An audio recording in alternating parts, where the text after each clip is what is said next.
Assalamualaikum warahmatullahi wabarakatuh.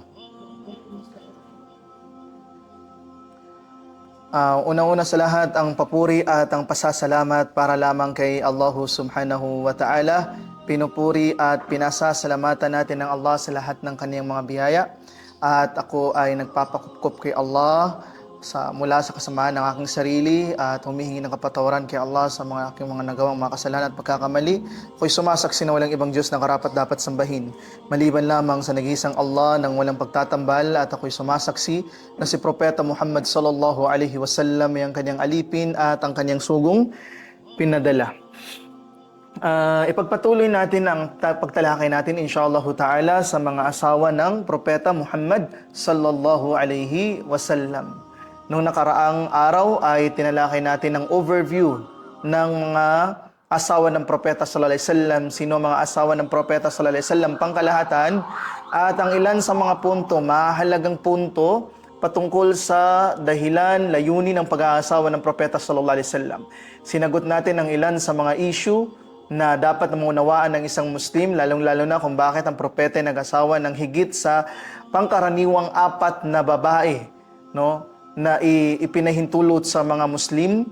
Ang propeta sallallahu alaihi wasallam ay nag-asawa ng higit pa sa 4 at sila ay 11. Ang siyam ang nanatili noong namatay ang propeta sallallahu alaihi wasallam, at mayroon ding mga kababaihan na ituring na kasama ng propeta sallallahu alaihi wasallam, ngunit hindi sila tinaguri ang asawa na legal o asawang formal. Hindi sila naging asawang formal ng propeta sallallahu alaihi wasallam. They are legally married according to the customs and traditions na meron sa kanila, but not the formal way of marrying a woman. Kasi ang tatlong na ibanggit natin ay mga babae na kung saan iniregalo kay propeta Muhammad sallallahu alaihi wasallam. Sila makukonsidera nating asawa, but not in the formal way na kung ano yung customary ng mga Arabs during that time. So dahil dyan, hindi sila ibinilang ng ating mga scholar bilang mga asawa na formal ng propeta sallallahu alaihi wasallam, bagkus sila ay mga alipin ng propeta sallallahu alaihi wasallam. Okay? Ngayon ay tatalakayin natin ang tungkol sa pinakaunang asawa ng propeta sallallahu alaihi wasallam, at ito ay si Khadija bint Khuwailid ibn al-Asad ibn Abdul Uzza bin Qusay. Okay? So, si Khadija ay anak ni Khuwailid bin Asad, na anak ni Abdul Uzza, na anak ni Qusay. At siya, kung ganun, ay kabilang sa marangyang tribo o malaking tribo o kilalang tribo ng Quraysh. Okay? Dahil napag-alaman natin ang Quraysh is the general tribe of the Meccan. Okay? The Quraysh. Pero ang mga Quraysh ay may mga tinatawag nating sub-tribes. Okay? It means different tribes that actually consisting the Quraysh tribe. Ang propeta sallallahu alaihi wasallam, let's have a short review. Ang propeta Muhammad sallallahu alaihi wasallam, ano ang kanyang sub-tribe? Kilala siya bilang ang kanyang sub-tribe niya ay alin? Banu Hashim. Okay? Ang Banu Hashim. At ang Banu Hashim ay kabilang sa mga malalaking tribo ng Quraysh. Sila ang pinakakilala, pinaka-prominente, sila ang pinakamakapangyarihan sapagkat sila ang kanilang mga ninuno, no? Itong mga ninuno na ito ni Propeta Muhammad sallallahu alaihi wasallam, si Hashim, okay, si Qusay, sila ang nagdala ng malaking ambag sa pagbuo o pagtatag na tinatawag nating Makkah. Okay? Dahil kung babalikan natin ang history ng mga ninuno ng propeta sallallahu alaihi wasallam, it is actually Qusay, okay? Si Qusay ang siyang nagbalik ng leadership, no, sa mga Quraysh. Kasi nawala ang leadership sa mga Quraysh, inagaw ito ng Banu Makhzum. Inagaw ito ng Banu Makhzum. Okay? At itong si Qusay ang nagkaroon, itong si Qusay ang naggawa ng paraan upang maibalik ang kapangyarihan at pangungulo sa Makkah pabalik sa Quraysh, si Qusay. Okay? Si Hashim ay siyang nagdala ng alin? Economical development. Okay? Si Hashim, siyang nagdala ng economical development sa Makkah. So that is the reason why ang Banu Hashim ay ang pinakakilala, nirerespeto na tribo o sub-tribes ng Quraysh. Okay? So ang nanay ni Khadija bint Khuwailid ay si Fatima bint Zaidah. Okay? Siya ay kabilang sa mga anak din ng lulo nilang lahat na si Qusay. Okay? And that is the reason why si Khadija bint Khuwailid ay ang pinakamalapit na kamag-anak ng propeta sallallahu alaihi wasallam na kanyang naging asawa. Si Khadija ay ang pinakamalapit na kamag-anak ng propeta na kanyang naging asawa.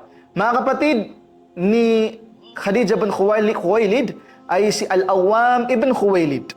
Okay? Na naging asawa niya si Safiya. Isa sa naging asawa niya because Al-Awwam has, I think, 4 or 5 wives na naging asawa niya. And one of his wife ay si Safiya bint Abdul Muttalib. Okay, kabilang din sa kapatid ni Khadija si Hala bint Khuwailid, and we will go through these names later on. No? Si Hala bint Khuwailid, at ganun din ang isa sa kanyang kapatid na si Hizam bin Khuwailid. Now this si Hizam at saka si Al-Awwam, pareho silang namatay before sa prophethood. Hindi sila naging Muslim. Okay? Hindi nila natanggap ang Islam. But their sons, ang mga anak nila, yun ang mga kilalang mga sahabi, na mga sahabiyul jalil, mga malalaki mga sahaba. Kabilang sa pinakakilalang anak ni Al-Awwam na naging Muslim ay si Zubair bin Al-Awwam. Okay? Ibig sabihin si Zubair bin Al-Awwam, pamangkin ni Khadija radhiyallahu anha. Okay? Kasi kapatid ni Khadija ang kanyang ama na si Al-Awwam ibn Khuwailid. So si Al-Awwam, meron siyang anak na kilalang sahaba, sino? Zubair bin Al-Awwam. Okay, si Zubair bin Al-Awwam. And si Zubair bin Al-Awwam, nabuhay siya ng matagal. He even reads the life or the Khalifa of Ali bin Abi Talib. Okay, inabutan niya ang panahon ni Ali bin Abi Talib. Ibig sabihin, dumaan sa kanya si Abu Bakar, dumaan sa kanya si Umar, dumaan sa kanya si Uthman, dumaan sa kanya si Ali. Doon sa panahon ni Ali, doon siya namatay. Doon siya na assassinate. No? Doon siya napatay. No, sa panahon ni Ali bin Abi Talib. Yan si Zubair bin Al-Awwam. And another na kilalang mga sahaba, Al-Jalil, ay si Hakim bin Al-Hizam. Okay? Hindi niyo masyado naririnig ang pangalan na ito, Al-Hakim ibn Hizam. But si Hakim bin Al-Hizam ay isa sa mga prominenteng mga sahabi, na isa sa mga kilalang mga sahabi Al-Jalil, na kung saan ay may maraming mga naitala na kwento patungkol sa kanyang contribution, no, in the Ghazwat Badr, no, one of the person na nakipag-usap kay nakipag-usap siya kay Abi Sufyan, or nakipag-usap siya kay Utbah bin Rabi'ah. Okay, itong si Hakim bin Hizam. And ano ang layunin ng pakikipag-usap ni Hakim bin Hizam doon kay Utbah bin Rabi'ah? It is to convince Utbah bin Rabi'ah na umatras sila sa Ghazwat Badr. Okay, umatras. Sabi niya, hindi magiging mabuti that the father will kill his son, the son will kill his father. We are all relatives. We have to go back. Hayaan natin si Muhammad sallallahu alaihi wasallam. That is before ng Islam ni Hakim bin Hizam. But he has this idea that contributed to the Ghazwat Badr. And si Hakim bin Hizam, kabilang siya sa mga pangalan na binanggit ng propeta sallallahu alaihi wasallam na waman dakhala baita Hakim bin Hizam fahuwa amin. No, nung pumasok si propeta sallallahu alaihi wasallam sa Makkah for the conquest of Makkah, nagbanggit siya ng mga pangalan na sabi niya kung papasok sa bahay na ito, they will be safe. Okay? Kabilang doon si man dakhala baita Abi Sufyan fahuwa amin. Sinong pumasok sa bahay ni Abi Sufyan? He is safe. And the same, binanggit din niya ang pangalan ni Hakim bin Hizam. Now, bakit importante ang mga pangalan na ito? Na si Zubair bin Al-Awwam, si Hakim bin Hizam, they are the nephews of the Prophet, nephews of Khadija radhiyallahu anha. Okay? Mga pamangkin sila ng prophet ng Khadija, sila ay mga pamangkin ni Khadija radhiyallahu anha. And so marami sa mga narration patungkol kay Khadija radhiyallahu anha ay mula either kay Zubair ibn al-Awwam or ang pinakamas marami according sa mga nakita natin sa mga books of history ay ang mga narration from Hakim ibn al-Hizam. Okay? Mga narration mula kay Hakim ibn al-Hizam. Okay. So, si Hakim ibn al-Hizam is nabuhay din siya ng matagal. You see, Zubair ibn al-Awwam namatay siya during the time of Ali. Okay? Si Hakim ibn al-Hizam namatay siya at the age of 110-20 years. More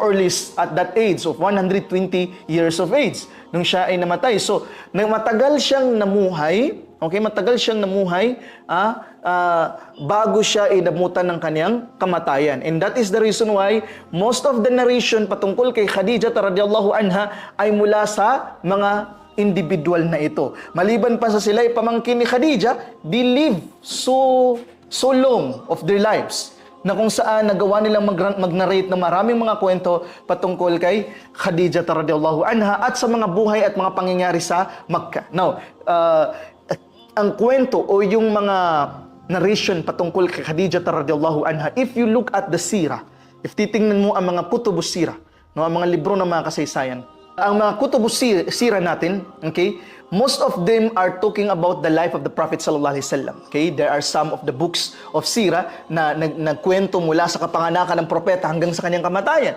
Merong mga nagsulat ng libro na mula sa kapanganakan ng propeta hanggang after the death of the Prophet sallallahu alaihi wasallam until the Khulafa ar-Rashidin and the happenings in the dual, no, or yung mga muluk after the Khilafah, no. Muluk ibig sabihin the kingship. Because after the Khilafah, after the Caliphate, is the muluk, means kingship. Okay, after the Caliphate is the kingship. So there are some scholars of the Sira na nagsulat mula sa kapanganakan ng propeta hanggang sa pagkatapos ng kamatayan ng propeta, buhay ng mga Khulafa ar-Rashidin, even to the point that some are nagsulat ng mga kasaysayan patungkol after the Khulafa ar-Rashidin, which is the muluk, the kings, after the Khulafa ar-Rashidin. And there are also some of the scholars na nagsulat even before the birth of the Prophet sallallahu alaihi wasallam, no? Bago pa ang kapanganakan ng propeta. But there are no classical books of sira which written by the classical scholars na nagbigay ng special topic patungkol kay Khadijah radhiyallahu anha. Okay? Wala masyadong mga libro na tumukoy sa kung papaano exclusively ang mga stories about Khadijah and according to different narrations na nabanggit ng mga sahaba. There are some reasons bakit ganito, no? First is that yan ang una na dahilan kung kaya wala masyadong naging kwento na wala masyadong mga narrations tungkol kay Khadijah. That is the first reason, no? Because there are no scholars na nag-specialize to talk about the life of Khadijah radhiyallahu anha. We have just learned about Khadijah in some of the narration of the hadith, but hindi siya especially, wala talagang book ni sulat especially about Khadijah radhiyallahu anha. Of course, the same as the wives of the Prophet sallallahu alaihi wasallam. But that is the first one. Wala masyadong mga scholar natin na nagsulat especially tungkol sa buhay ni Khadijah radhiyallahu anha. Okay, at the same time, si Khadijah radhiyallahu anha ay namatay ng maaga. This is the second reason. Okay? Kung bakit wala tayo masyadong mahanap ng mga narrations, no, patungkol kay Khadijah radhiyallahu anha. Okay? Si Khadijah radhiyallahu anha ay namatay in the very early stage of the prophethood. Okay? Namatay si Khadijah, no, nauna kay Propeta Muhammad sallallahu alaihi wasallam even before the prophet migrated to Medina. Okay? So namatay siya during the time of tinatawag natin persecution against the Muslims. Nung pini-persecute ang mga Muslim doon sa mga pangyayari na yaon, nung ni-boycott ang mga Muslim, hindi sila binibintahan, hindi sila nakakabili, hindi sila kinakausap, hindi nakikipag-transaction sa kanila. They are totally boycott economically. Okay? Excommunado, sabi nga nila. So sila ay hilang connection to any of the society. Ni-boycott sila ng mga Quraysh. Okay? And doon nagsimula nagkasakit si Khadijah radhiyallahu anha at doon siya ay pinawian din ng buhay. So namatay siya ng maaga. Okay? So walang masyadong nakapagbigay ng atensyon patungkol sa kanya because hindi siya nabuhay ng matagal.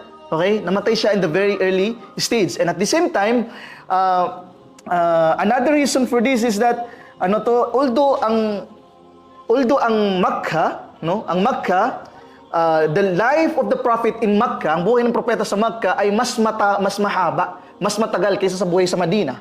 Because if you look at the life of the Prophet sallallahu alaihi wasallam in Makkah, see, that is equivalent to 53 years, because 40 years of life of the prophet and then plus 13 years. Okay? Dahil ang prophethood ni Propeta Muhammad sallallahu alaihi wasallam nagtagal sa Makkah for 13 years. 10 years of da'wah, 3 years of da'wah sirriya, 3 years na da'wah na pasikreto, and 10 years na da'wah na hayagan. And that is equivalent to 13 years. So, 13 plus 40 years na naging propeta si Muhammad sallallahu alaihi wasallam, he is 40. Tama? He is 40. So, if i-add mo yun, that is now 53 years of life ni Propeta Muhammad sallallahu alaihi wasallam. Saan? Sa Makkah, sa Madina? Sa Makkah. So, if you look at this, mas mahaba ang buhay ng propeta in Makkah kaysa sa Madina, because the Prophet sallallahu alaihi wasallam lived in Madina for only 10 years.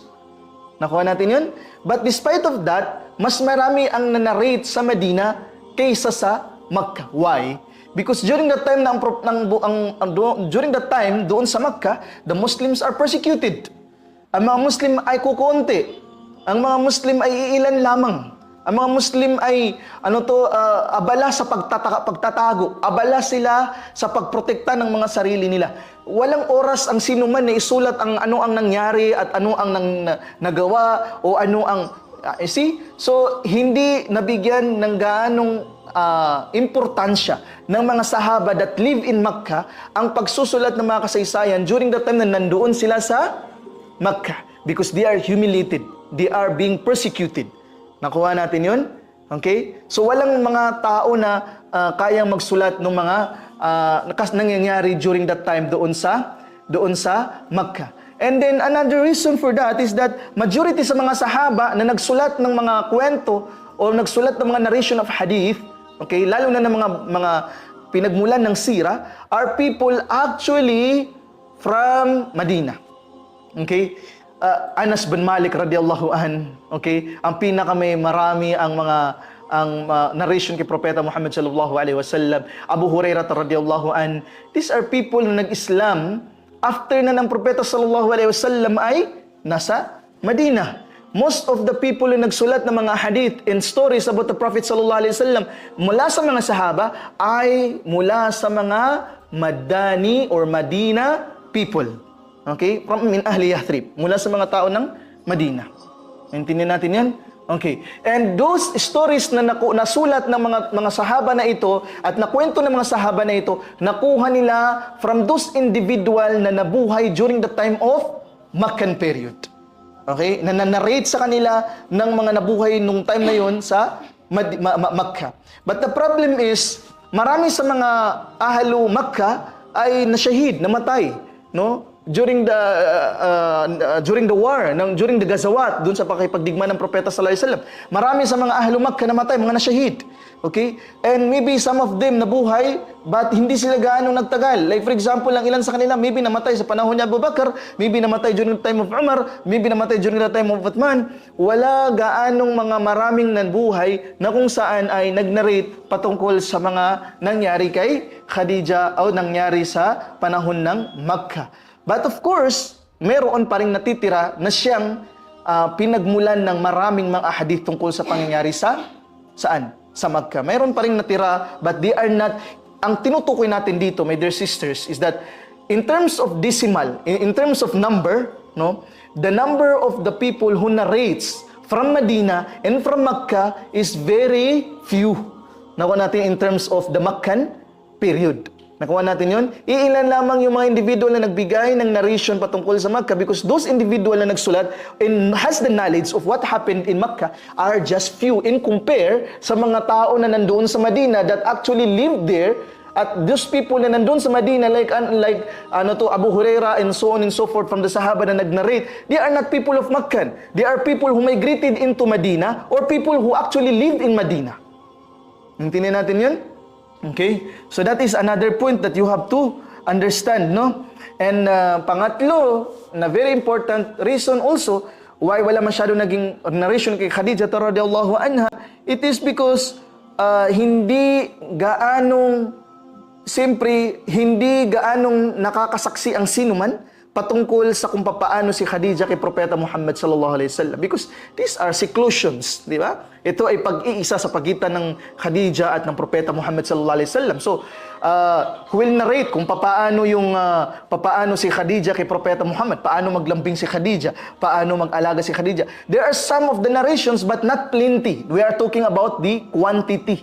Naintindihan niyo, sisters? Ang tinutukoy natin dito yung quantity, yung dami ng narrations. There are some, but not in quantity, not in numbers. Kukunti lamang. Okay? So, ito ay dahil sa ang nananarrate lamang patungkol sa kung papaano si Khadija radhiyallahu anha doon sa kay Propeta sallallahu alaihi wasallam ay yung mga narration na banggit ng Propeta. And that is the reason why if you look at the sira na nagbabanggit ng mga nangyari kay Khadija at kay Propeta Muhammad, most of the narrations din makikita mo saan? Kay Aisha radhiyallahu anha. It is the wife of the Prophet Aisha who is narrating about Khadija radhiyallahu anha. Bakit? Because the Prophet sallallahu alaihi wasallam is telling Khadija o telling Aisha, sinasabihan niya si Aisha tungkol sa kung paano si Khadija radhiyallahu anha. Naintindihan natin 'yun? Okay. So, that is one of the reasons. Now, let's look at to itong kuwan ng Propeta sallallahu alaihi wasallam. Paano yung connection sa pagitan ni Khadija radhiyallahu anha at ng Propeta Muhammad sallallahu alaihi wasallam. Now, in that topic na ni-discuss natin, bago lang, okay, maintindihan natin doon that this narration or these stories patungkol kay Khadija radhiyallahu anha are some tidbits of information we have taken from the ahadith mentioned about Khadija radhiyallahu anha. But in terms of quantity of ahadith references patungkol kay Khadija radhiyallahu anha, wala tayo gaanong makikita, and we have mentioned the reasons why. Okay? But all the narrations na nabanggit natin patungkol kay Khadija radhiyallahu anha are from authentic ahadith mentioned by Khadija radhiyallahu anha and some of the narrators, at makikita mo din some of these are narrations of Hakim bin Hizam and other of the Sahaba ridwanillah alaihim from Ahlu Makkah. This is the Qusay family tree because si Qusay ay ang pamilya na pinag-ugnayan ni Propeta Muhammad sallallahu alaihi wasallam at ni Khadija bint Khuwailid. Okay? So, tingnan natin, ang parents ng Propeta Muhammad, sino? Si Muhammad sallallahu alaihi wasallam ay anak ni Abdullah. Si Abdullah ay, okay, tingnan natin kung alam ninyo.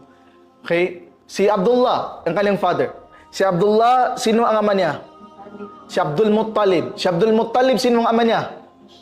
Si Hashim. Si Hashim, sino ang ama niya? Ha? Nawala na. Ha? Wala kaming iba na sa life ko. Ha? Okay, sinong sumunod? Si Abdul Manaf. Okay, si Abdul Manaf. Si Abdul Manaf, kaninong anak siya? La. Si Abdul Manaf, anak ni Qusay. Okay, anak ni Qusay. Si Qusay, anak ni kanino? Ni Kilab. Qusay bin Kilab. So, Muhammad sallallahu alaihi wasallam bin Abdullah bin Abdul Muttalib bin Hashim bin Abdul Manaf bin Qusay bin Kilab. Okay. Now, si Kilab, meron siyang anak, di ba? Sino anak niya? Si Qusay. Si Qusay. Of course, dahil may anak siya si Qusay, may kapatid si Qusay. Okay, doon ngayon nagkakaroon ng connection si Khadija radhiyallahu anha at saka si Propeta Muhammad sallallahu alaihi wasallam. Si Qusay, meron siya mga anak at kabilang sa mga anak na si Adi at saka si Abdul Manaf. Okay? At saka si Abdul Dar at saka si Abdul Uzza. Now, let's never mind about Abdul Dar and Adi. Okay? Let's focus on Abdul Uzza, which is one of the sons of Qusay. Okay? Si Abdul Uzza, kapatid ni sino? Abdul Manaf. Nakita niyo yun? Okay, si Abdul Uzza, kapatid ni Abdul Manaf. Okay. Now, si Abdul Manaf, ang anak niya si Hashim. Ang anak ni Hashim, si Abdul Muttalib. Ang anak ni Abdul Muttalib, si Abdullah. Si Abdullah, yun ang naging anak niya si Propeta Muhammad sallallahu alaihi wasallam. Now, si Abdul Uzza na kapatid ni Abdul Manaf, may anak siya na si Asad. Si Asad, ang anak niya si Khuwailid. Si Khuwailid, siya ang ama ni Khadija radhiyallahu anha. Okay? So, that is the connection between them. Okay? This is the very essence of knowing our family tree. No? Para alam natin kung antay ni kiwata na ginawata ikuan na ginawata ikuan, di ba? So pinagsasabi natin this is because ngayon sa panahon natin ngayon hindi na masyadong binibigyan ng halaga yung about sa family ancestry, but for some reasons if you're going to look at the importance of this information or knowledge, talagang importante gud siya. No, okay? Some of us wala na takabalo kinsa gid ang pinakalolo nato. And ako, sa ako ang part, I was very interested of our history. So, sa family namin. And that's why every time nakasama ko yung mga uncle ko, mga kwan, tinatanong ko, paano ba ganito? Paano ba ganito? Sino ba si ganito? Kaninong anak ito? Ano ba tayo dati? Ano ba yung ganyan? Nakuha natin. Bakit tayo naging Montañer? Bakit tayo naging ganyan? Bakit sino ba si Montañer? I am very, very interested about knowing this information. Okay? And I think it is also very important for you na maintindihan niyo din ang bagay na yan. Okay? So, now, si Abdul Uzza at saka si Abdul Manaf. Okay? Dito, makikita natin kung papaano ang ugnayan ng dalawa. Na si Khadija bint Khuwailid at saka si Muhammad ibn Abdullah. So, si Khadija bint Khuwailid bint Asad o bint Khuwailid ibn Asad ibn Abdul Uzza ibn Qusay. Okay? Now si Muhammad sallallahu alaihi wasallam siya ay si Muhammad ibn Abdullah ibn Abdul Muttalib ibn Hashim ibn Abd Manaf ibn Qusay. So doon nagkaroon sila ng connection with Khadija radhiyallahu anha. Si Qusay is the son of Kilab. Okay? Qusay is the son of Kilab. It is because hindi gaanong nakakasaksi ang sinuman patungkol sa kung paano si Khadija kay Propeta Muhammad sallallahu alaihi wasallam, because these are seclusions, di ba? Ito ay pag-iisa sa pagitan ng Khadija at ng Propeta Muhammad sallallahu alaihi wasallam. So who will narrate kung paano si Khadija kay Propeta Muhammad, paano maglambing si Khadija, paano mag-alaga si Khadija. There are some of the narrations but not plenty. We are talking about the quantity. Naintindihan niyo, sisters? Ang tinutukoy natin dito yung quantity, yung dami ng narrations. There are some, but not in quantity, not in numbers. Kukunti lamang. Okay? So, ito ay dahil sa ang nananarrate lamang patungkol sa kung paano si Khadija radhiyallahu anha doon sa kay Propeta sallallahu alaihi wasallam ay yung mga narration na banggit ng Propeta. And that is the reason why if you look at the sira na nagbabanggit ng mga nangyari kay Khadija at kay Propeta Muhammad, most of the narrations din makikita mo saan? Kay Aisha radhiyallahu anha. It is the wife of the Prophet Aisha who is narrating about Khadija radhiyallahu anha. Bakit? Because the Prophet sallallahu alaihi wasallam is telling Khadija o telling Aisha, sinasabihan niya si Aisha tungkol sa kung paano si Khadija radhiyallahu anha. Naintindihan natin 'yan? Okay.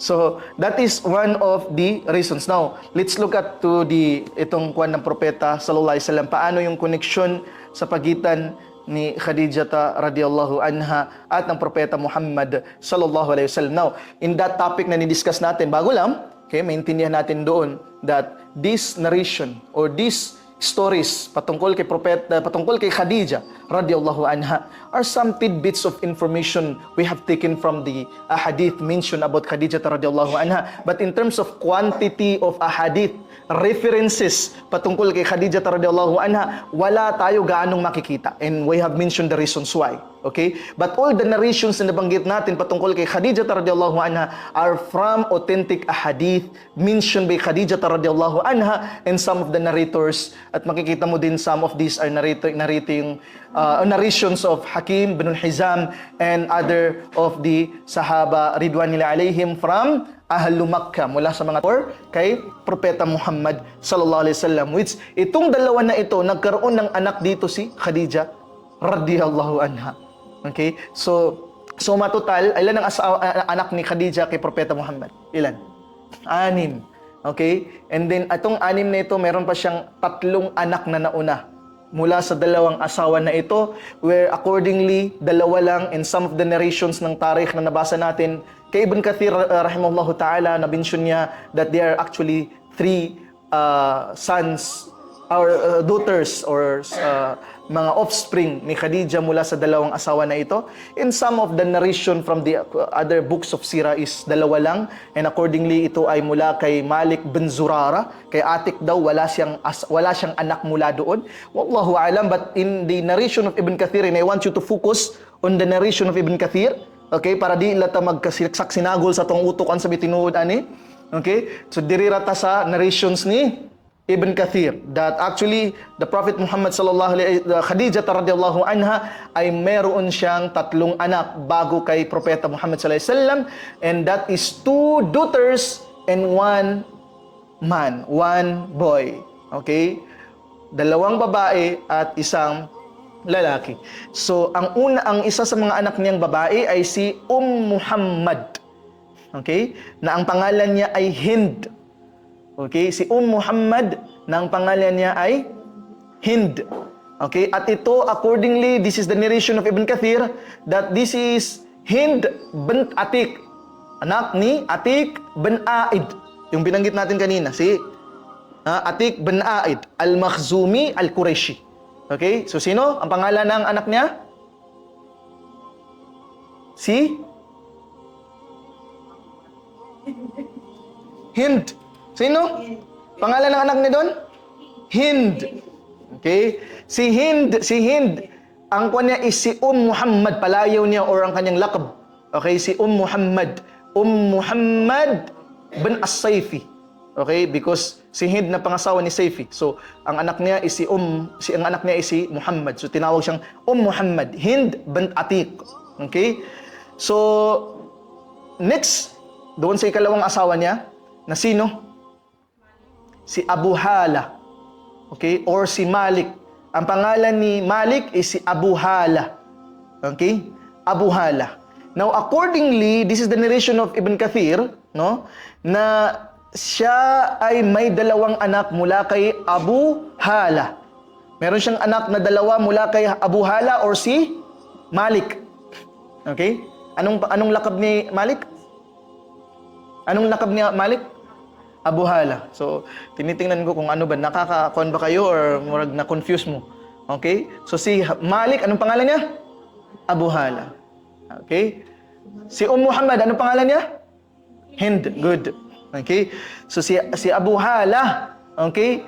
Or si Malik bin Zurara, meron siyang 2 anak daw. This is the narration of Ibn Kathir. At ang kanyang anak na 2 ay ang lalaki, na si Hind ibn Abi Hala. Hind bin Abi Hala.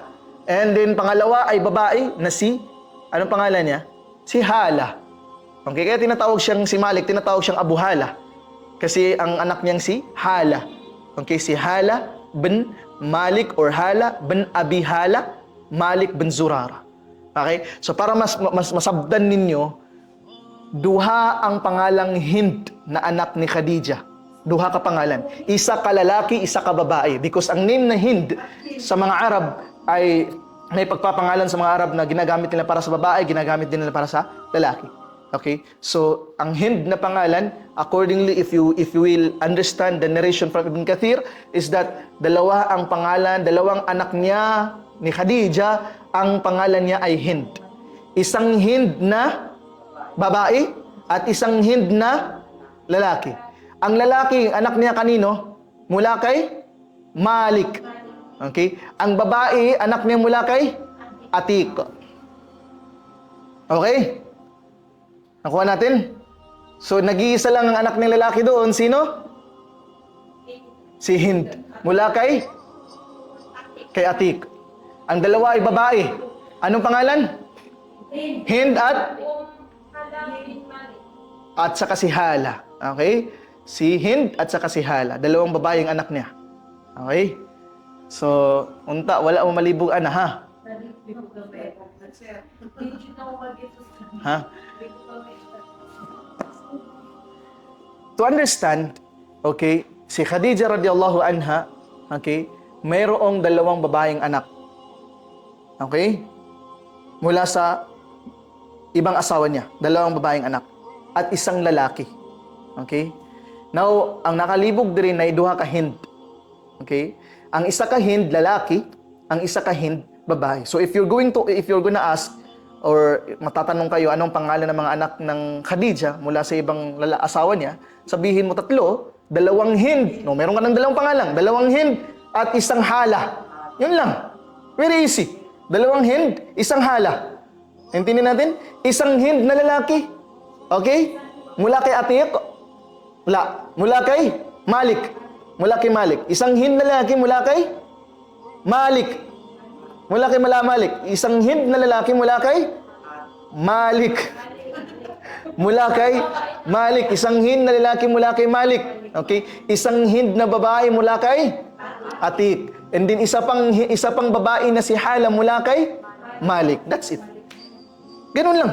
Simple. 2 Hind, 1 Hala. Okay? 2 Hind, 1 Hala. Okay? 1 Hind na babae mula kay Atiq. 1 Hind na lalaki mula kay Malik. And then kapatid niya si Hala. Now, maybe you will come to read some of the books of Sira that describes opposite. No? Napabaliktad nga ang nahimong anak na kuan is si Hala sa kang Atiq or ganyan. Don't worry about that. Okay, that is the reason why I want you to focus on the narration of Ibn Kathir. Okay? So we say that this 3 is according to the narration of Ibn Kathir rahimahullahu ta'ala. Okay? Now, nagkaroon pa ng ibang anak si Khadijah radhiyallahu anha at ito lahat ay mula kay Propeta Muhammad sallallahu alaihi wasallam. Kabilang dyan ay si Al-Qasim. Okay? At doon ay kuniya ng propeta.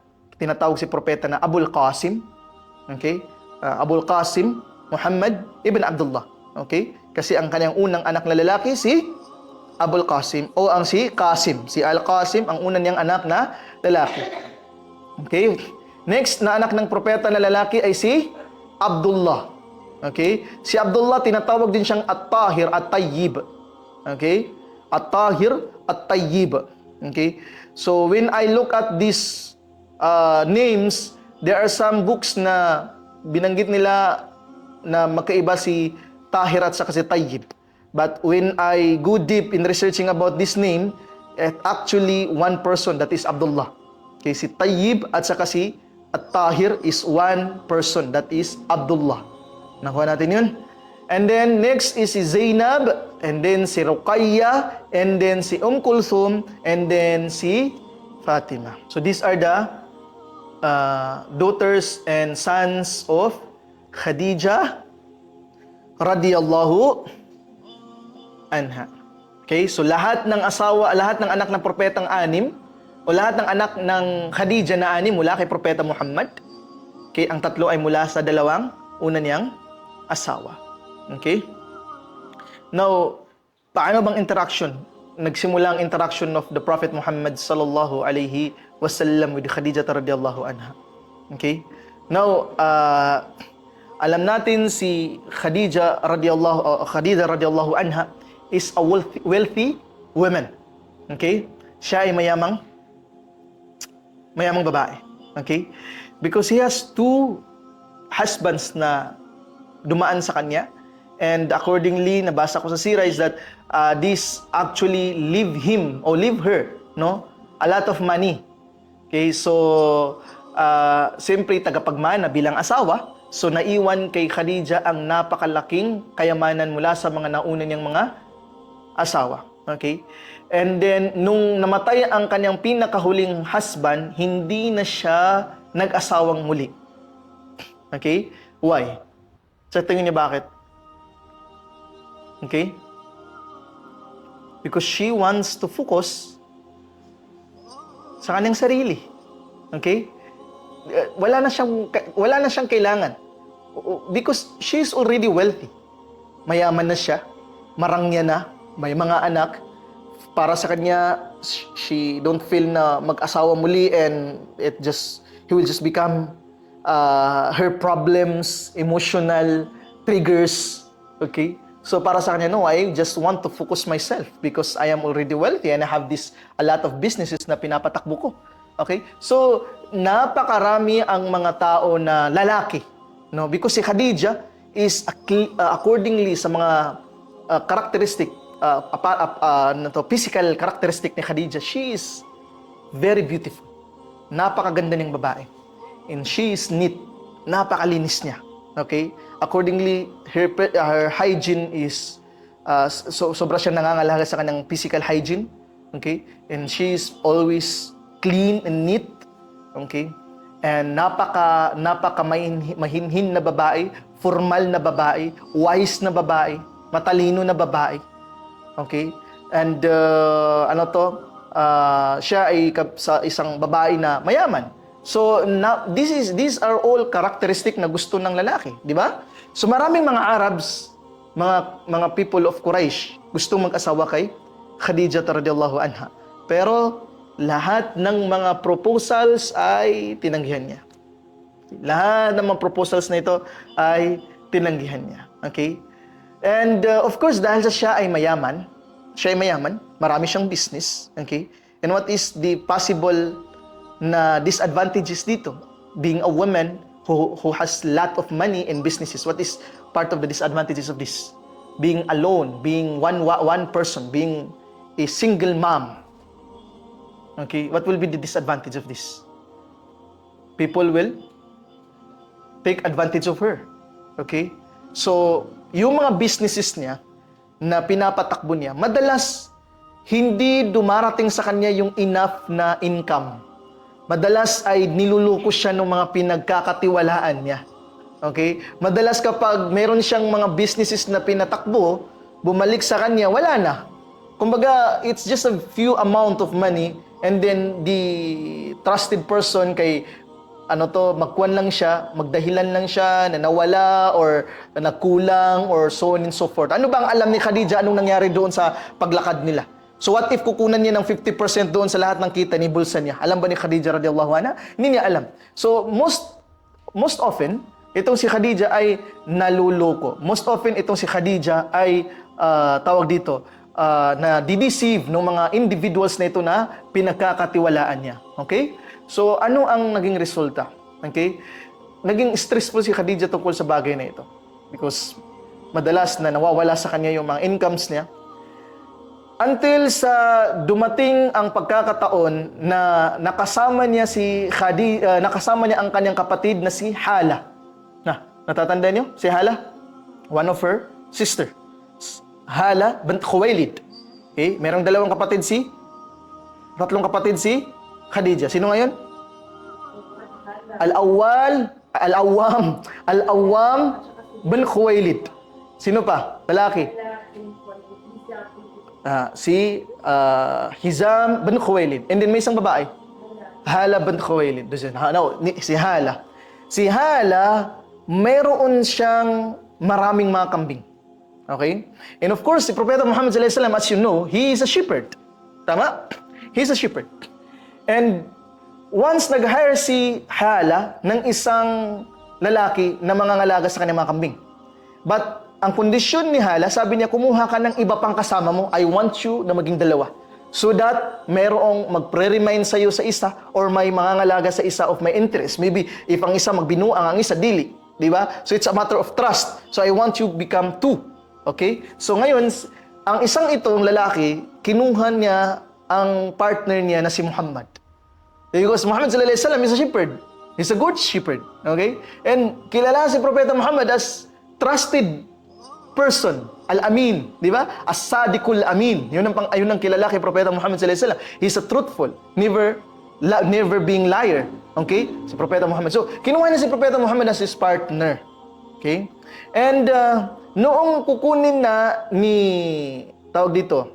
kukunin na yung wages doon sa pag-shepherd ng mga kambing, nahiya si Propeta Muhammad sallallahu alaihi wasallam, sinabi niya doon sa kanyang kasama, you go to Hala, and then kunin mo yung nasib. Kunin mo yung sayo at kunin mo sa akin. Ayaw niyang makipag-usap doon sa babae. Si Propeta Muhammad sallallahu alaihi wasallam. So natatakot siya, nahihiya siya. Okay? So pumunta ito ang lalaki kay Hala, and then sabi niya, Hala, saan yung isa? Di ba inutos ko sa inyo? And before that, si Hala is na-amazed because yung mga kambing hindi nawalan, ang kambing naging safe na bumalik, and naging panatag masyado si Hala doon sa mga kambing na dumating. So, she's amazed. But the question is, saan yung pangalawa? na kasama mo, na nag-alaga dito, sabi niya, si Muhammad ay nahihiya na pumunta dito at makipag-usap sa'yo at inutos niya sa akin na kunin na lang daw yung sa kanya at ibigay sa kanya.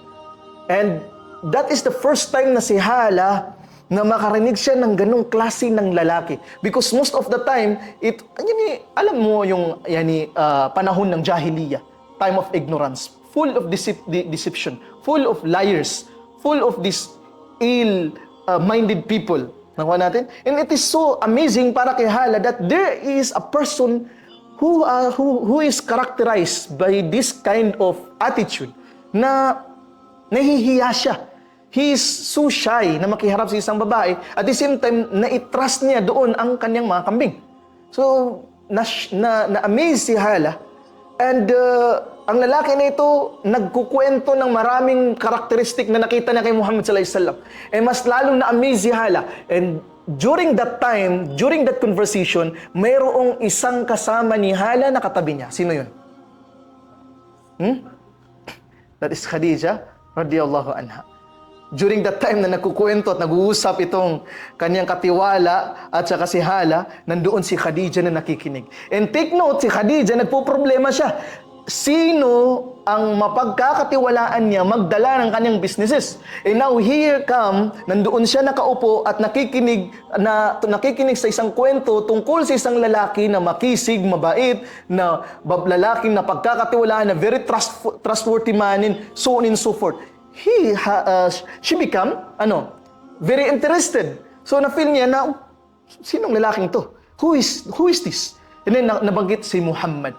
And who is Muhammad? Muhammad ibn Abdullah, ibn Abdul Muttalib, ibn Hashim, ibn Abdi Manaf. And okay, one of our relatives, one of the very prominent family, one of the very legendary icons or personalities in the history of Quraysh.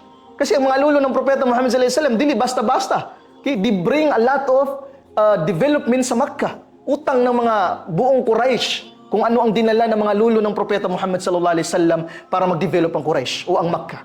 Okay? So, she started asking inquiries, nagtatanong siya, sino ba to si Muhammad? Sino ba to si Muhammad? Until na mag-gather na information that this man is the Sadiqul Amin. Nang lalaki na ito, this is a person who is very honest and trustworthy. Nakuha natin? And nagkaroon siya ng malaking interest tungkol doon. So, now, I just want to sa inyo, emphasize sa inyo because madalas ang naririnig na natin is that Khadija, kinuha niya si Propeta Muhammad sallallahu alaihi wasallam na magtrabaho sa kanya. Di ba? Yan ang madalas narinig natin. But there's a gap. Hindi natin alam what is the story. Bakit nagka-interest si Khadija kay Propeta Muhammad? This is the story now. Tingnan natin yan. So, dito nakikita ninyo yung mga gaps. I want, as much as possible, na maibigay sa inyo yung sira ng mga asawa ng Propeta sallallahu alaihi wasallam, not according to what you read. Kasi kung mababasa nyo lang, sabihin ko sa inyo, sige, magbasa na lang kayo. But I want to bring you something, knowledge na hindi nyo agad-agad nakikita in one book. I am taking a lot of references just to give you this information. Nakuha natin? So, this is the reason why. Kung bakit itong si Khadija nagkaroon ng interest kay Propeta Muhammad sallallahu alaihi wasallam. So pinatawag niya si Propeta Muhammad, nagsulat siya kay Propeta Muhammad, "Ya Muhammad, I have this business proposal for you, this one. And then nung ma-receive ito ni Propeta Muhammad sallallahu alaihi wasallam, sobrang tuwa ng propeta na bumalik siya kay sa kanyang uncle na si Abu Talib. And then kinausap niya si Abu Talib. Sabi niya, "Ya ammi, si Khadija, one of the wealthiest women, he is the wealthiest woman, not just a simple ordinary woman. She is the wealthiest woman. Kumbaga, she is a very prominent and very highly decorated na babae in the people of Quraysh." So, meron siyang sulat kay Propeta Muhammad sallallahu alaihi wasallam asking him for a business proposal. And ang Propeta Muhammad is a shepherd. So it's like being a janitor and you are being proposed to become a manager. Nakita niyo? Because you are just a shepherd, nag-aalaga ka ng kambing, and then here comes may business proposal darating sa iyo that you have to manage a big business na dinadala sa Busra, sa Iraq, sa Syria. This is a plenty of money. So ilan lang ba makukuha mo sa pag-aalaga ng kambing? It's just masabi natin just coins, no? Mga coins lang na little amount of money na makukuha ng isang tao sa pag-aalaga ng kambing. Now, this is a big deal. this is a proposal which has a big deal. Malaking perang makukuha dito. So natuwa masyado si Propeta Muhammad. Yung sinabi niya kay Abu Talib, Ya Ammi, ano ang masasabi mo dito? Hindi siya nag-decide agad, but kinausap niya ang kanyang uncle. That is how he is very respectful. Okay? Na after niya marinig ang business proposal nito, pumunta siya sa kanyang uncle and kinausap niya ang kanyang uncle, Ya Ammi, anong sa tingin mo dito sa proposal ni Khadija? Sabi ni Abu Talib, take it, kunin mo. It's a big opportunity. So kinuha ni Propeta Muhammad sallallahu alaihi wasallam, nag-response ang propeta, positive response doon sa proposal ni Khadija radhiyallahu anha, and doon nagsimula ang transaction between Propeta Muhammad sallallahu alaihi wasallam and her wife Khadija radhiyallahu anha. Okay? And si Khadija has a lot of slaves. Okay? One of these is si Maysara. Okay? Na kanyang alipin. Okay? Zaid bin al-Haritha is one of her, kilala si Zaid bin al-Haritha? Naririnig yung pangalang Zaid bin al-Haritha? Sino si Zaid? You see, this is indication we really have to go deep about the seerah of the Prophet. There are a lot of names na hindi natin alam. Okay? Zaid bin al-Haritha is one of the most important name in the seerah of the Prophet. Zaid bin al-Haritha is the adopted son of the Prophet sallallahu alaihi wasallam. He is the man who declared by the Prophet that this is Zaid ibn Muhammad. That is before ibinaba yung tabanni, yung pag-aampon, ibinaba yung rulings of pag-aampon. Nung sinabi ni Propeta Muhammad, si Zaid ibn Muhammad, si Zaid na anak ni Muhammad, nagbaba ng revelasyon ng Allah subhanahu wa ta'ala, telling the Prophet Muhammad sallallahu alaihi wasallam, it is not allowed to name those people na anak ng ibang lalaki being named by your name, not his true father. Okay, that is the law na binaba ng Allah subhanahu wa ta'ala. And after that, binawi ng propeta publicly ang pag-angkin niya kay Zaid bilang kanyang anak. So that is Zaid. This is a very important person. Okay? So, we have to remember these names. Okay? Zaid, before kay Muhammad, is the slave of Khadija radhiyallahu anha.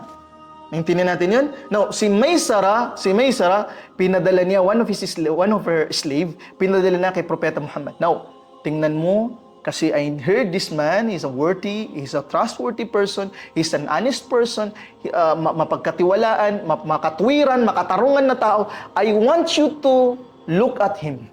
Observe. Is that really true? Because these are just one. Baka nag-iisip si Khadija, maybe this is just her says. Diba? Basin istorya-istorya rin sa kanina tao. So, I bring with you Maysara para maging tagabantay. Okay? And Maysara has a very strict instruction. Look at kung ano si Muhammad. Paano si Muhammad, what is his characters, and so on and so forth.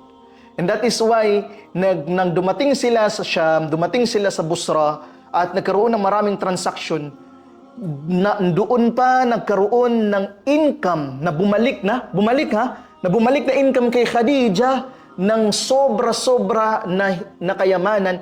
Hindi niya kailanman na-experience sa mga years na nagdaan sa kanya na mayroong ibang nagdala ng business niya.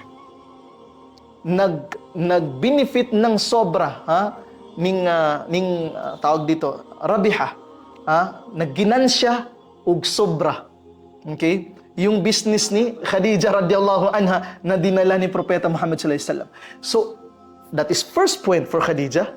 Nakita ni Khadija, mashallah, how this business na napa-develop ni Muhammad sallallahu alaihi wasallam. Now, what is the next? Knowing the characteristic of Muhammad. Because now nakita niya by his eyes or by her eyes how Prophet sallallahu alaihi wasallam managed the business of Khadija. Now, tinanong ni si Maysara, ano nakita mo kay Muhammad? Ano ang ugali ni Muhammad? And doon, binanggit at kinuwento ni Maysara, mashallah, si Muhammad, he is very napaka-mabuting lalaki, lahat ng mga good attitude ng Propeta sallallahu alaihi wasallam, characteristic of the Prophet sallallahu alaihi wasallam. And while Khadija is listening to Maysara, there is what we call attraction and interest na nabibuild kay Khadija radhiyallahu anha.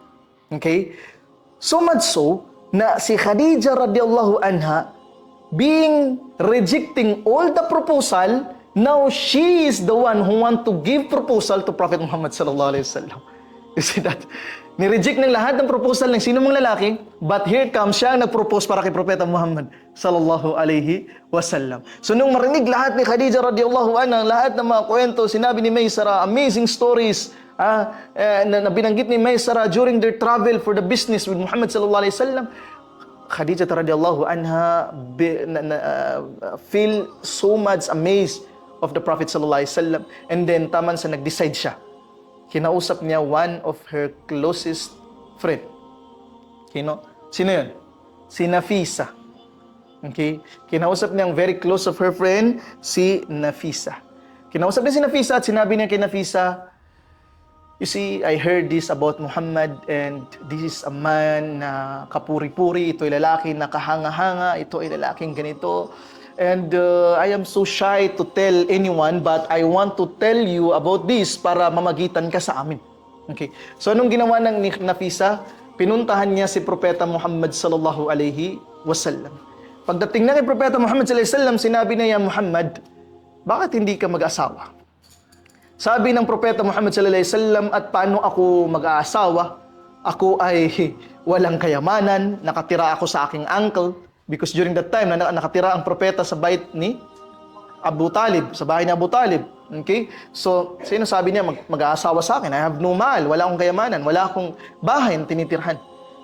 So ngayon, sa narration, sinabi ni Nafisa, what if bigyan ka ng kakayahan na makapag-asawa? What if bigyan ka ng kayamanan para i-asawa mo? Sabi niya, yes. Why not? Sabi niya kung meron kakayahan. Sabi niya, what do you think of Khadija? So no, sa Propeta Muhammad sallallahu alaihi wasallam, hindi siya nagsabi na no, hindi siya nagsabi na nag-reject, but sinabi niya, at paano magkakaroon ng interest sa akin si Khadija? So, he's doubtful. Paano ang isang very wealthy woman and then magiging interested sa akin? So, ang question na he didn't rejected the idea, but he asked his self or about himself na paano magkaka-interest si Khadija sa akin? Okay? Now, doon sa sagot ng Propeta Muhammad sallallahu alaihi wasallam, naintindihan ni Nafisa na si Propeta Muhammad sallallahu alaihi wasallam is hindi nire-reject ang idea, where in fact, he is willing if there is a capability. If meron siyang kakayahan, gagawin niya. And that ang pagkagusto sa kanya ni Khadija is something na doubtful siya sa sarili niya, but if that is true, then who will reject? Di ba? Who will reject? And then, nung sinabi ni Nafisa ang patungkol kay Khadija radhiyallahu anha, nagkaroon ng malinaw na pag-uunawa si Propeta Muhammad sallallahu alaihi wasallam sa interest ni Khadija sa kanya, and that is why pumunta siya sa kanyang uncle. Sino yun? Si Abu Talib. Nakipag-usap siya kay Abu Talib tungkol sa idea na asawahin niya si Khadija radhiyallahu anha. Of course, ang sabihin, paano si Khadija, she's a wealthy woman. But of course, the Prophet Muhammad sallallahu alaihi wasallam narrated, no, ng tungkol sa interest of Khadija din sa pagkatao niya. And if meron lang kakayahan na makapag-asawa siya, Khadija will accept the marriage. So, dahil doon, kinahusap ni Abu Talib ang kanyang kapatid na sino? Si Hamza. Si Hamza. And si Hamza at saka si Abu Talib, they came to meet the uncle of Khadija radhiyallahu anha. Bakit uncle? Kasi patay na yung papa or father ni Khadija bint Khuwailid. Si Khuwailid patay na. Okay? Namatay siya namatay siya sa Harbu al-Fijar. Okay, this is a war between the Quraysh and the Banu Kinana against the Qais Ilan or the people of Hawazin. And this is a very long civil war between the Makkah people. Okay, this is a very long war na pinagdaanan ng mga Arabs. And namatay doon ang father ni Khadija.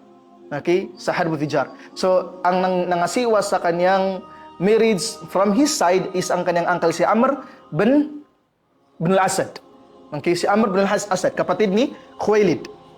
Okay? So ngayon, accordingly, there are two narrations na nabanggit that the Prophet sallallahu alaihi wasallam ay nag-ihaw, no? Nagkatay sila ng dalawang kamilyo or dalawang baka na malaki, and there's some of the stories that it is actually Khadija, siya ang nagpakatay ng dalawang baka or dalawang kamilyo para pagsalu-saluhan ng mga tao. And in that time, ang pagkakasal na mayroong mga kinatay na kamilyo o baka, this is something na very important na wedding ceremony. Ibig sabihin, malaking wedding ceremony ang nangyari.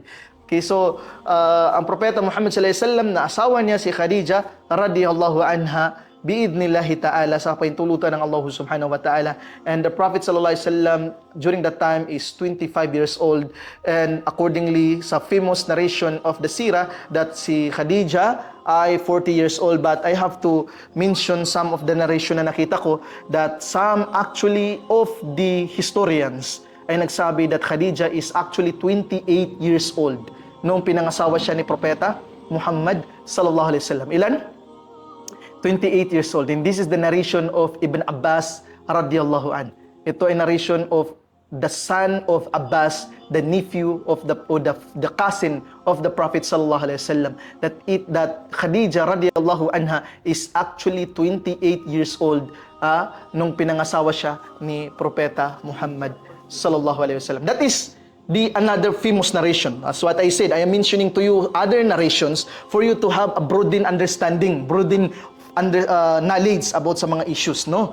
So, there are narrations which is very famous to us na ang Khadija is 40 years old. But there are also narration that mention most specifically kay Ibn Abbas radiyallahu an na si Khadija is actually 28 years old. And if titingnan mo ang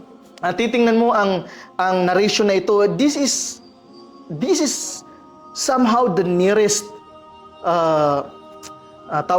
nearest to the true narration. Why? Kasi kung titingnan mo, Khadija radhiyallahu anha, after na magkaroon siya ng 3 anak, okay? After magkaroon siya ng 3 anak, so unang dalawang asawa niya, nagkaroon siya ng 6 na anak. If you think about 40 years of age and having these 6 na mga anak, it is very hard for a woman having 40 years of age to have these numbers of sons and daughters. Nakuha natin yun. But accordingly, sa mga ulama al-mu'asirin, pag sinabi natin ulama al-mu'asirin, yung mga not classical, the contemporary scholars. Pag sinabi natin contemporary scholars, sino yan? The new generations, these new generations of scholars natin. Accordingly, that nabanggit doon that ni-stick natin yung idea that the Prophet sallallahu alaihi wasallam married Khadija at the age of 40 bilang aral sa atin that it is not bad to marry a woman which is more older than you, widowed individual, higher in age of you, and kung paano ang Propeta sallallahu alaihi wasallam actually marrying a woman not for any lust or not for any reasons, because ang inaasawa niya is more than 15 years of age sa kanya kung titingnan natin. If the narration of 40 is correct. Nakuha natin yun? But ganoon pa man, 28 or 40, isa lang ang baseline nun. Ano yun? Nang Propeta sallallahu alaihi wasallam inasawa na si Khadija, which is Khadija is more higher of age than the Prophet. Maging ito man ay 28 or maging ito ay 40, that is the baseline. Nakuha natin na Khadija is older than the Prophet sallallahu alaihi wasallam. Nakuha natin yan? Naintindihan natin yan? So if you come to read the narration of 28 years of age ni Khadija, do not be shocked. Uy, yung lagi si Ustad kay 40. So ako nag-advance sa inyong istorya so that you will have this broadened information about sa mga life of the Prophet sallallahu alaihi wasallam, of the wife of the Prophet sallallahu alaihi wasallam. Okay? So now, nung naging asawa ng Propeta sallallahu alaihi wasallam, this is part of the preparation na ginawa ng Allah kay Propeta Muhammad. You see? Nabanggit ko sa inyo sa first session, di ba?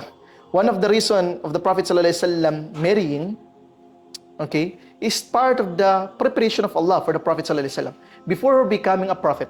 Now, Prophet sallallahu alaihi wasallam will bring a big responsibility. Okay? He needs someone who will comfort him. Okay? He will need someone who will support him. That's why one of the scholar, sinabi nila, na ang pag-asawa ng Propeta sallallahu alaihi wasallam ng mas matanda sa kanya is ni'ma. Why? Kasi daw, ang babae na mas bata sa'yo are takers. If you will marry a woman younger than you, she will be a takers. Ibig sabihin, gusto. But a babae na mas older age sa'yo is giver. Nakuha? So, do you think tama yun? No, that is one of the opinion of the scholars. Sabi nila na, yes, because the Prophet ﷺ married a woman who is older than him and a wealthy than him. A person which is powerful and wealthy woman. Nakuha natin? So, hindi lang wealthy, hindi lang powerful and wealthy woman, but a woman which is akila, wise woman. Okay? A babae na may highest of moral standard. Isang babae na may napakagandang pag-uugali. Okay? May napakagandang pag-uugali. A woman which is very soft. A woman which is very calm. Okay? There's a narration na sa Propeta Muhammad sallallahu alaihi wasallam narinig na napapasigaw siya sa kanilang bahay because sinasabi na ayaw ko kay Uzza, ayaw ko kay Lat and Uzza. Ayaw ko sumamba, hindi ko magagawang sumamba kay Lat and Uzza. And Prophet sallallahu alaihi wasallam is saying this in a higher voice. He's outraged, nagalit sa propeta. Maybe in this situation, baka merong pressure kay Propeta sallallahu alaihi wasallam from the community of worshiping other gods. And this is before the prophethood. And then, si Propeta Muhammad sallallahu alaihi wasallam is naririnig na nagagalit, na nataas ang boses niya, sinasabi na, ayaw ko magsamba kay Uzza, ayaw ko sumamba kay Kwan. And then maririnig daw si Khadijah radhiyallahu anha na calmly kinakausap na si Propeta Muhammad. Iwan mo na, wag mo nang, hayaan mo na si Uzza, hayaan mo si lahat. Do not think of the pressure of the community. Khadijah is a calming person for the Prophet sallallahu alaihi wasallam. She is a cold water for the Prophet sallallahu alaihi wasallam. She is a comfort for the Prophet sallallahu alaihi wasallam. So see, this is the character of Khadijah radhiyallahu anha. So this is the character of a woman na kailangan ng isang lalaking magtataguyod sa din ng Allah. Sa isang lalaki magdadala ng isang malaking responsibility. Naintindihan natin yun? So, because stressing to put the issue or to bring the ummah in your back, no, is a big responsibility para sa isang lalaki na kung hindi niya makukuha ang isang babae, makukomfort sa kanya, basit mabuang siya. Nakuha natin? So Allah subhanahu wa ta'ala is preparing for the Prophet sallallahu alaihi wasallam before he becoming a prophet. And one of these is making Khadijah as his wife. Khadijah radhiyallahu anha. And naging center of sakina si Khadijah kay Propeta Muhammad sallallahu alaihi wasallam. She respect the Prophet sallallahu alaihi wasallam too much. She respect the Prophet sallallahu alaihi wasallam too much. She loved the Prophet sallallahu alaihi wasallam too much. She is a calming woman. Now, may ibang mga babae na sinasabi nila, respeto mo yung asawa mo, sasabihin nila, kailangan niya munang i-prove sa akin that I have to respect him. Di ba? May mga babaeng ganito. But what if sabihin sa inyo ng lalaki, you have to prove to me first that I have to love you. Di ba? So I think this is a very kwan ng isang babae that sometimes they want first to take before they give. But the characteristic of Khadijah is giver. And she never expected any in return from the Prophet sallallahu alaihi wasallam. She just support, she just give, she just support, she just give. This is Khadijah radhiyallahu anha. Okay? Nagets na 'yan? Okay? So that is a important point na kailangan natin maintindihan. Now si Khadijah radhiyallahu anha, nung napangasawa niya si Propeta Muhammad sallallahu alaihi wasallam, nagpatuloy ang propeta. There are a lot of events na nangyari, no? Nandiyan yung paglagay sa bato, no? Nandiyan yung bato ng Hajar al-Aswad sa Makkah, sa Kaaba. Nandiyan yung mga story ng pagpapanganak ng mga anak ng propeta, sina Abdullah, sina Qasim, and the daughters of the Prophet sallallahu alaihi wasallam. And din nagpatuloy ang mga kwento kay propeta sallallahu alaihi wasallam, pangangalaga ng propeta sallallahu alaihi wasallam, giving the Prophet sallallahu alaihi wasallam the preparation, no, in becoming a prophet. But before siya naging propeta, there are some strange habits na nangyayari kay Propeta Muhammad sallallahu alaihi wasallam. So before the prophethood, ang Propeta Muhammad sallallahu alaihi wasallam, okay, according sa isang narration, and I will read to you the very long narration. no, na nabanggit mula kay Aisha radhiyallahu anha. Okay? Sabi ni Aisha radhiyallahu anha, fi awwal ma budi'a bihi Rasul sallallahu alaihi wasallam min al-wahy, sa unang pagkakataon ika na bago maging propeta si Propeta Muhammad sallallahu alaihi wasallam, okay? Hindi siya nakakakita, or ang Propeta sallallahu alaihi wasallam ay nakakakita ng mga panaginip niya sa gabi na nakikita niyang nangyayari sa kinabukasan. So these are some of the happenings nangyayari propeta. Na kapag natutulog siya, nananaginip siya. And yung pananaginipan niya yun, nagiging totoo yun kinabukasan. Okay? And then another is that, naging may hilig ang propeta sallallahu alaihi wasallam sa pag-iisa, al-khalwa. Okay? Gusto niya na mapag-isa. At anong ginagawa ni Khadija, ni Propeta Muhammad sallallahu alaihi wasallam? Yadhabu ila Garil Hira. Pumupunta siya saan? Sa cave. Garul Hira, cave of Hira. Pumupunta doon si Propeta Muhammad sallallahu alaihi wasallam sa Garul Hira o cave of Hira. Okay? And then, ang Propeta Muhammad sallallahu alaihi wasallam, mada yaf'al hunak? Anong ginagawa ng propeta doon? Yatahannath. Yatahannath ay yata'abbad. Yadhabu hunaka Rasulullah sallallahu alaihi wasallam wa yatahannath ay yata'abbad. Pupunta doon ang propeta sallallahu alaihi wasallam para magtahannuth or magta'abbud, magsimba. And Allahu a'lam what are the specific ways of the prophet in worshiping Allah during that time. But one is very clear sa nabanggit sa mga hadith that nandun ang propeta sallallahu alaihi wasallam yatafakkar, yatadabbar. Nandun siya thinking about the creation of Allah. Nandun siya doing dua, doing dhikr of Allah, praising of Allah Azza wa Jal. Because ang propeta sallallahu alaihi wasallam never siya nakagawa ng any act of idolatry. Hindi siya kailanman sumamba ng anuman. He is only believing in Allah Azza wa Jal. Okay? So, nung pumunta siya sa Garul Hira, nandun siya para mag-meditate, mag-isip, magtadabbur, isipin yung anong nangyayari sa pulipunan. Because accordingly sa narration, nung malapit ang prophethood ng propeta sallallahu alaihi wasallam, naging so much concern ng propeta about sa pag-change ng Makkah. He is so stressed about what he sees doon sa mga ill manners and ill traditions, those bad things na nangyayari sa Makkah, unjust happenings and unjust events na nangyayari sa Makkah. Sobra siyang stress, and for him, he has this feeling of, I want to change the community. Okay? So that's why pumunta sa Garul Hira and he's thinking, ano yung dapat niyang gawin, ano yung dapat na mangyari sa Makkah, and how Allah is subhanahu wa ta'ala, how He is greatest, paano siya tutulungan ng Allah, and so on and so forth. Ganun ang ginagawa ng Propeta Muhammad sallallahu alaihi wasallam. Umaalis doon ang propeta, and this is miles away from the house of Khadijah radhiyallahu anha. It's miles away.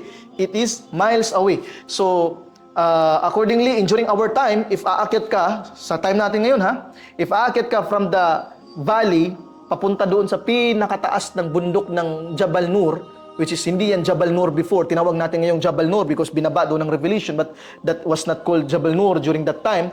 But yung Jabal na yun, yung bundok na yun, doon makikita ang Garul Hira. And from the base, doon sa pinakababa ng mountain, patungo doon sa Garul Hira, it will take us 2 hours bago ka makarating doon sa pinakataas. During this time, And during this time, mayroon na tayong mga hagdan. May mga hagdan na yan. During those time, wala pa. You are literally climbing into a mountain. Okay? And it will take more than 2 hours bago ka dumating doon. And you know what the sacrifice of Khadijah? Pag dumating ng ilang araw na nagtagal, hindi nakakabalik ang Propeta Muhammad sallallahu alaihi wasallam, he will prepare another food, drinks, and then dadalhin niya kay Propeta Muhammad sallallahu alaihi wasallam. She will climb into that mountain just to be sure na si Propeta Muhammad may makakain siya.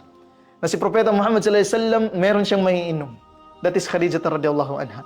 And subhanallah, if iisipin mo sa panahon natin ngayon, one of the greatest mortal sin na magagawa ng isang husband is that hindi siya umuwi. Di ba? Sa panahon natin ngayon, kapag hindi umuwi yung husband for many days na, pag uli niya, yaw-yawan dyan sa iyang asawa. Sama na nga, pila kadlaw nakawala diri. Di ba? And ganito, ganyan, na baka may iba ka na, may asawa ka lang iba, baka, ano yung tawag dyan? Ha? Hindi, di sa maranaw na ako na kapagalungan. At di ka di magalungan. May di ka di magalungan. And nag-i-schedule ka doon. Ilang araw ka nawawala dito. Okay? And isa pa sa pinaka-ayaw ng babae sa panahon natin ngayon is that when a husband promised that I will live in 3 days and then it will make longer than 3 days. Then, like for example, sinabi ko, aalis ako ng 3 days. And then, nung nakalis siya ng 3 days, 3 days na, nag 4 days na, nag 5 days na, pa Japon ka balik. Pagbalik nun, patay ka. Okay? Intindihin natin yun. But Khadija radhiyallahu anha, and this is your model, my dear sisters. This is your model, my dear sisters. Okay? Do not look at those Korean movies. Do not look at those movies na nakikita natin how they are very sweet to each other, where actually those are only fantasies that actually written by those people who are just only fantasizing din. Nag-iisip lang, nag-i-imagine lang din. That never happened to them actually, personally. Di ba? So, huwag mong tingnan yung mga kwan na yun. That kailangan na, because in our generation today, we are living in accordance to the standard of our generation. Not according to the standard na nitid sa atin, iniwan sa atin ng sunnah ng Propeta Muhammad sallallahu alaihi wasallam and the stories of the prophets' wives, ridwanullahi alaihim. Okay? They are the model. Yun ang dapat tingnan natin. So, isa sa pinaka-importanteng character dito ni Khadija radhiyallahu anha is she being so patient pagdating kay Propeta Muhammad sallallahu alaihi wasallam, being so supportive to the Prophet sallallahu alaihi wasallam. Grabe ang pagsuporta niya kay Propeta Muhammad sallallahu alaihi wasallam. The trust kay Propeta Muhammad sallallahu alaihi wasallam. Okay? And again, sasabihin ko, because maybe sasabihin niyo, Ustad, kay Propeta manggod to, so she will trust talaga kay Propeta manggod to. No. The point is that if you have the husband, you have to believe in your husband. You must not doubt your husband.